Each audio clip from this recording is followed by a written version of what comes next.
Popular leaders आ रहे हैं, for example populist leader आप कह लें कि मोदी है, Imran Khan was one of them, then Trump, then या so they after a while, मतलब 2 3 4 चले, मोदी साहब के तो ज़्यादा ही टेन्योर गुजर गए ना, क्योंकि इंडिया में एक वो डेमोक्रेसी की वो सारी चीज़ें, लेकिन अब उनको भी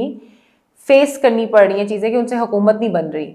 उनको उतनी सीटें नहीं मिल रही। और एक कमेडियन ने एक स्टैंड अप एक कर दिया और उस पर पूरे इंडिया में एक जो है वो हम लोग रिएक्शन भी देख रहे हैं कि वो कह रहे हैं गवर्नमेंट के खिलाफ गए कैसे, और द वेरी वन क्या कहते हैं defence he has Kamra is that वो he is showing constitution of India कि it's giving me the right to speak. तो ये जो इनके पॉपुलिस्ट लीडर्स के डाउनफॉल हैं, और उस डाउनफॉल की शुरुआत जो है वो मीडिया या इन चीज़ों पे पाबंदियां लगने की वजह से होती है। You have seen in the government also. What do you think? Is this a long-term solution to shut down like media houses, या फिर ये सिर्फ short-term एक बस है और अगले बंदा जो आएगा वो आज़ादी दोबारा से वो शुरू कर देगा?